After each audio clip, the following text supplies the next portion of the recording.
Simone, queria que você falasse seu nome, sobrenome e como você quer que coloque nos créditos.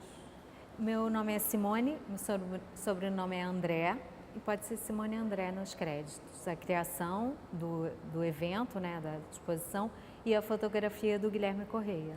Mas aí como é que a gente coloca? A gente coloca... A gente tem divulgado assim, a criação do, sei lá como é que é isso. Porque da exposição não. Isso, E fotos do Guilherme. Tá. As fotos dele a gente vai botar. Tá.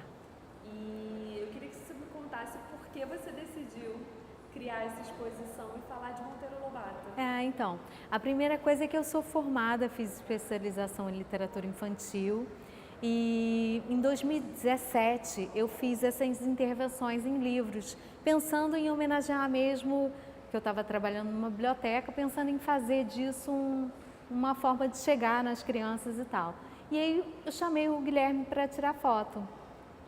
E o resultado ficou tão bonito das fotos que eu falei, merece uma coisa melhor. Todo mundo falando que merecia uma exposição, a gente conseguiu aqui a sessão do espaço aqui do CCJF. E não contente com isso, eu como professora também, especialista em literatura infantil, sei da polêmica toda do Monteiro Lobato. Aí eu conversando com as pessoas aqui do Centro Cultural, eu cheguei à conclusão que não deveria ser só uma exposição para todo mundo só chegar e ver, que era preciso uma interação, né? E aí a gente conseguiu fazer um debate, que foi muito legal, em cima dos temas polêmicos desse autor que, além de editor, além de precursor na literatura infantil brasileira, ele é super polêmico, ele é super racista, considerado racista. A Emília, que é a grande personagem dele, né? Ela tem umas atitudes muito feministas também, às vezes. Então, a gente fez esse debate que foi bacana dentro do projeto. Então, tem a exposição, teve o debate, e além disso, eu também sou contadora de histórias. Então, a interação também foi para a gente contar um pouco da história, que a princípio foi o que puxou o gatilho dessa exposição, dessa intervenção dos livros, que é a história da chave do tamanho. Que a gente sabe como que a gente vive no meio que as crianças não leem, que é muito difícil, e como que o Monteiro Lobato foi o precursor disso, né? Fez inúmeros projetos dentre os projetos que ele fez, encampou essa coisa de levar os livros para a criança dentro das escolas brasileiras. Então, pensar quanto tempo teve desse momento inicial para hoje e o que as crianças estão lendo hoje, né? Tanta tecnologia por aí. Então, a exposição faz uma releitura da obra de Monteiro, né? E você pode me contar, como se eu não tivesse visto ainda, então. O que é a exposição? Então, a exposição, eu fiz essas intervenções nos livros pensando a princípio nisso, como é que a criança precisa mergulhar um pouco mais na leitura. Eu acho que nós também, adultos. Então, além da intervenção dos livros em si, eu coloco poesias em cima dos livros, exatamente para a gente pensar e articular esse momento atual que a gente vive com as histórias que o Lobato conta. Então, tem um dos livros, uma obra que eu chamei de Desemprego, que aí em cima do livro Memórias de Emília, e aí eu coloco um verso da poesia da Elisa Lucinda, que é O Semelhante, que é alguém, é só um singular da palavra multidão. Então, para a gente pensar. E nesse livro está aberto exatamente na página que a Emília discute com o Visconde sobre como é que se dá o emprego. Que emprego o Visconde, ele escreve as memórias da Emília. E a Emília discute com ele falando assim, olha, então você escreve as minhas memórias e trabalha assim, você faz alguma coisa com a mão dos outros. Acho que nesse momento de desemprego que a gente está vendo aqui, tanto pela tecnologia quanto pela crise, eu acho que é importante que essa leitura seja externada de alguma forma. E você usa justamente o objeto do livro, né? Você acha que isso é importante para aproximar as crianças da literatura? Eu acho que é importante aproximar qualquer pessoa da literatura. Eu acho, inclusive, que Lobato e outras obras são para serem lidas em qualquer época da vida. E eu acho que a intenção principal foi essa, né, de aproximar, por isso das fotos, né, não só dos livros, que o livro é muito pequenininho, né, e as fotos elas dão uma dimensão maior dessa interação, dessa necessária interação para chamar atenção e interesse para a leitura. Tem um livro que é aquele Gramática de Emília, que a gente fez uma intervenção e tem também uma oficina sobre isso que a gente vai fazer com as crianças formando as palavras, que ele está aberto exatamente numa página que fala sobre o sufixo e prefixo das palavras e com um trecho de um verso de uma poesia do José Paulo Paes, que é o Convite, que ele chama, é um convite para fazer uma poesia. Você acha que a obra do Monteiro, ela dá uma liberdade de você pensar muitos aspectos da sociedade? Isso, eu acho que a gente precisa ver desse jeito. Eu acho que a obra do Monteiro, ela atualmente é super polêmica, né? Ela tem muitas questões e a gente precisa começar a ver um pouco mais as camadas da leitura, né? Também tem uma obra que está ali, que eu chamo de Camadas do Poço do Discurso, que a gente vê o que tem por dentro, né? Quando você lê um livro, tem a camada cultural daquele momento que o autor escreveu, que é importante a gente ter esse conhecimento, nós leitores. E aí é claro que entra a ação do leitor, né? Como é que a gente traz para hoje a nossa leitura, com o que a gente vive hoje, com a realidade de hoje, quando a gente pega um livro para ler. E você acha que a obra dele também, por outro lado, várias gerações acompanham, né? Como é que é isso? Como é que é a receptividade?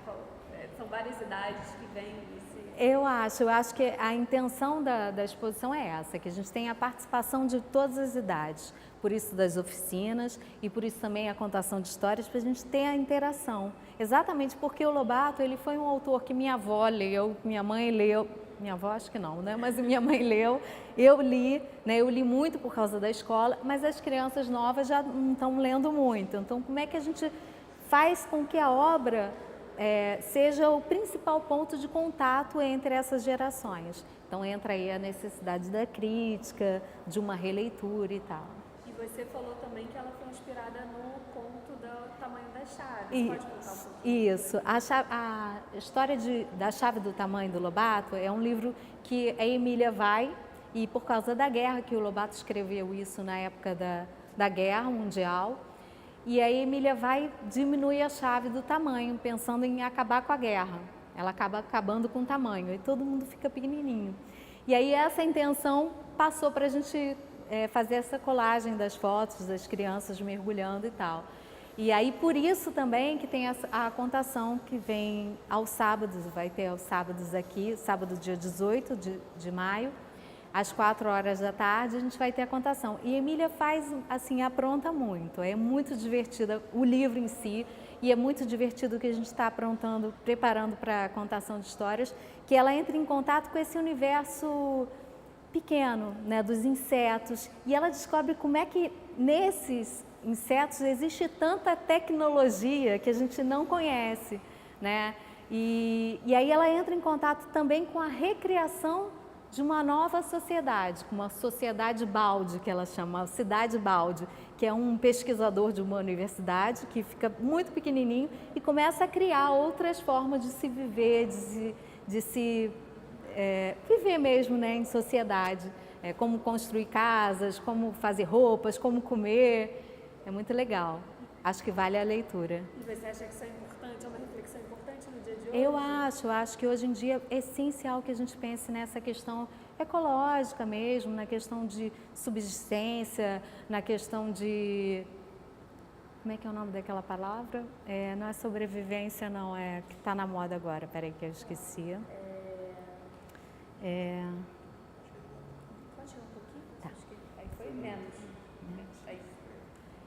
Peraí. Sustentabilidade. Isso mesmo. A sustentabilidade, que é tão importante. Então, a gente tem a necessidade de chamar atenção para isso, para esse novo pensamento, essa recriação da sociedade que é tão importante, né? Para que a gente tenha uma qualidade de vida até melhor.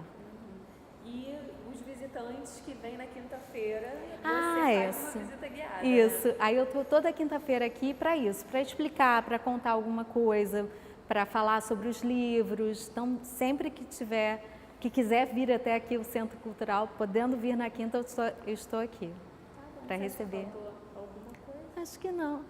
Tem aquelas obras talvez que vale a pena falar que elas têm a ver com a chave do tamanho mesmo. E por que o nome nas águas da leitura? Então, a intenção, a intenção é que isso seja um projeto que a gente vai fazer, eu e o Guilherme Correia, que a gente vai fazer ao longo da vida, né? O interesse pela leitura que eu tenho, o gosto e tal. E a intenção é que a gente faça ele uma vez por ano em cima de algum autor diferente. A gente está pegando Lobato agora. Não sei se ano que vem a gente vai pegar um outro autor, quem vai ser o autor. Então, a intenção é essa. Vamos ver se a gente vai fazer. E por que águas? Por que águas? Isso tem a ver com o momento dessa indefinição, tem a ver com a modernidade líquida e tal, mas tem a ver com a questão da leitura mesmo, né? Quantas leituras a gente faz no processo de leitura da internet, por exemplo, das redes sociais? Quantas informações a gente capta? E como é que a gente constrói esse rio de discurso, né? Na nossa mente? Eu acho que a intenção da exposição também está em chamar atenção para isso, por isso o nome Águas na Leitura. E você também traz outros autores, né? Isso. Os poetas. Então, um deles é o João Cabral de Melo Neto, que eu coloco. Tem um livro ali que tem duas crianças num barquinho, o discurso rio dele, que ele fala sobre essa quebra do discurso, né? Como é que a gente constrói um discurso e qual o discurso que a gente precisa construir agora, ou seja, mais sustentável, né? Qual é o necessário para a gente não ficar só sendo levado pelas águas. E como é que está a receptividade das crianças quando assistem a contação, quando vêm e conhecem a obra? Não posso dizer porque a gente não fez a Vai ter contação sábado, ainda. né?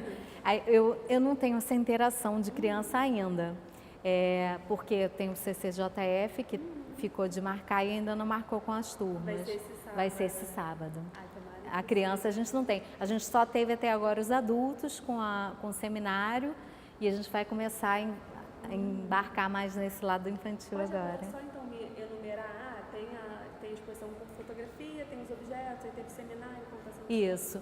Então, tem a exposição com as fotografias, tem os livros e objetos e teve o seminário, que foram os debates. Vai ter a contação de histórias sobre a chave do tamanho, inspirada na chave do tamanho, e as oficinas, que são 5 oficinas ligadas aos 5 livros primeiros que a gente fez as obras. Uma sobre o Poço do Visconde, porque o Lobato foi um grande precursor e lutador pela causa da gente ter no Brasil a extração do petróleo, e ele escreve um livro sobre isso. A gente tem um livro dele aqui, um livro objeto, e a gente vai falar sobre isso na oficina, falar sobre essa questão de recursos findáveis e infindáveis, falar um pouco sobre a obra, né, ler um pouco do Lobato. E aí são 5 oficinas e a gente já tem 2 dias marcados, dia 30 e dia 11 de maio. E só para fechar, por que você acha que é importante as crianças e os estudantes e ter um Monteiro Lobato nas escolas? Eu acho importante, viu? Eu acho muito importante que a gente retome o que é produção nossa, que hoje em dia a gente tem uma infestação de recursos audiovisuais, que a gente assiste filmes, e é muita produção de fora. Então, pensar nesse lado nacional, pensar enquanto o Lobato coloca no sítio 2 mulheres para coordenar, então não tem assim um coronel, um senhor, né, para coordenar aquele universo das fazendas que a gente sabe que o Brasil se constituiu muito por causa disso, né? Então, o que faz essas 2 mulheres e essa adaptação que ele faz das obras que chegam no Brasil, né? Das histórias estrangeiras que chegam no Brasil, como é que ele faz essa adaptação, essa mediação de leitura é muito importante com os personagens do sítio, que a Dona Benta questiona cada história que a gente conhece, seja Dom Quixote, seja a mitologia grega.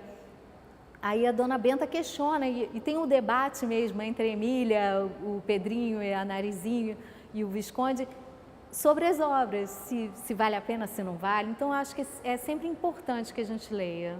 E fora a questão do folclore brasileiro, né? Que ele fala do Saci Pererê. Isso, aí ele traz... Ele tem um livro dele que se chama O Inquérito do Saci, não chega a ser para criança, mas é muito legal. Como é que ele batalha para que a gente tenha, que a gente tem hoje em dia, acho que é dia 31 de outubro, que é o dia das bruxas, a festa do Halloween, né? E ele tem um movimento aqui no Brasil de puxar isso para a cultura brasileira. Então, dia 31 ser o dia do Saci e não o dia das bruxas americanas. Ele fala de vários personagens do folclore. Ele fala, então, ele usa isso muito. E eu acho que é importante. Tem um livro dele que chama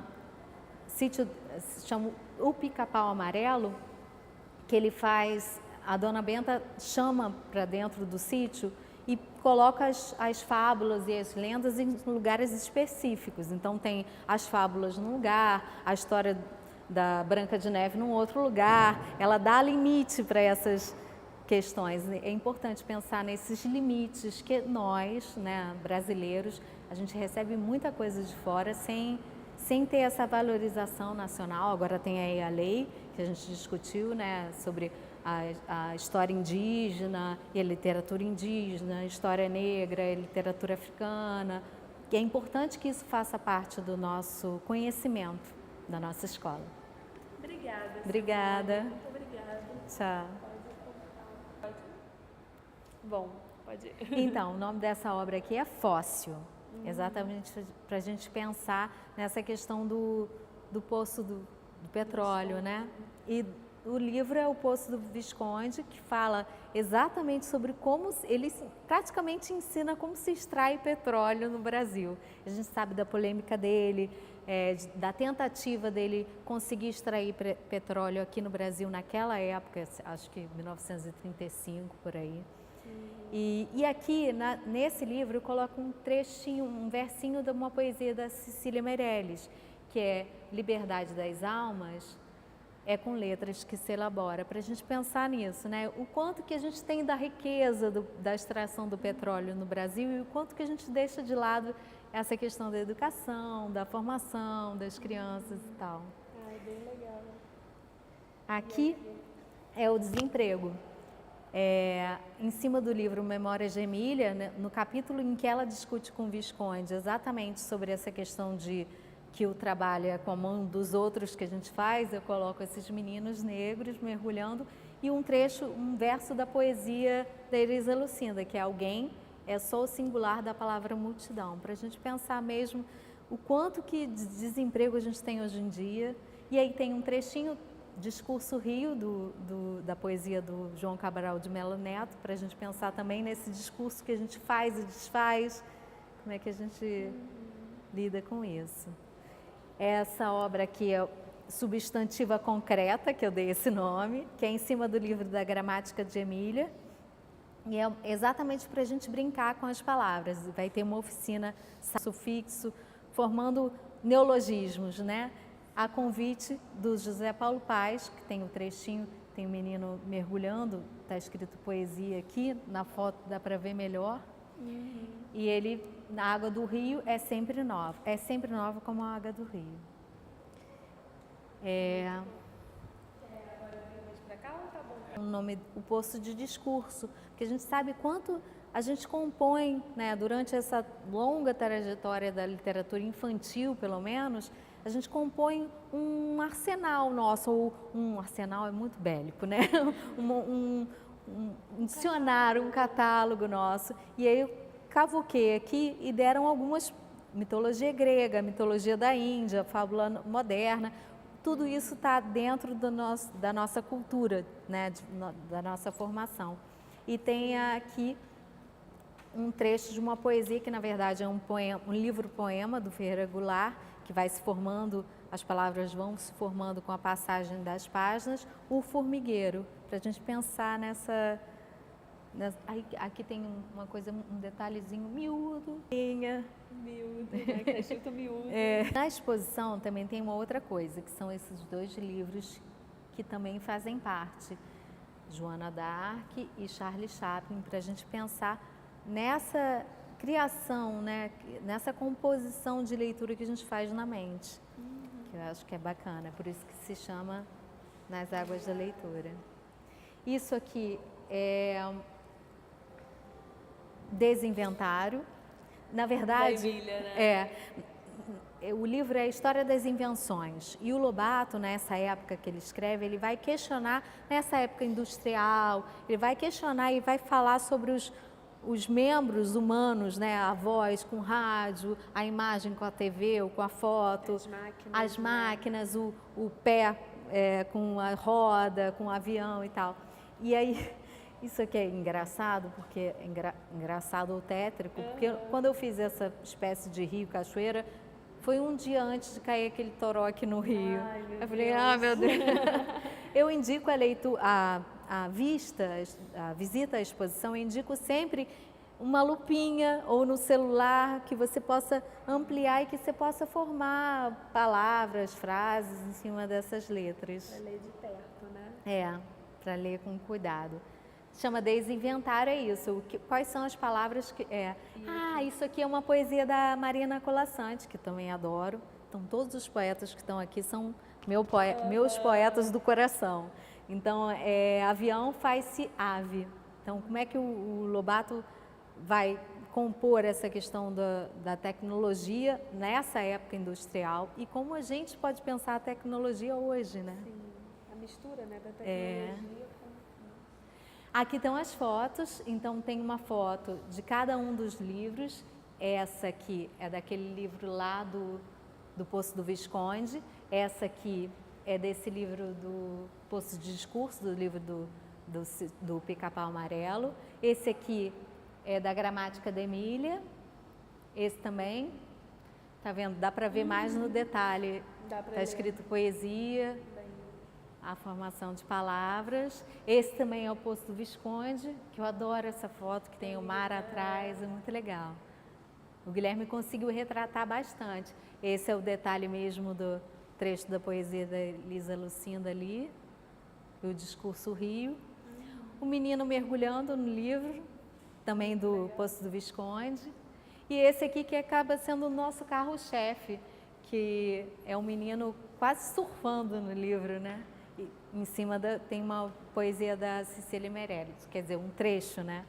A indicação é sempre assim, tem um verso da poesia que a pessoa pode sair daqui da exposição, ir lá na biblioteca e procurar esses livros e ler, folhear. Ou as poesias, essa é a intenção também. Então é instigar para que a leitura faça parte dessa exposição também. Ai, que bom.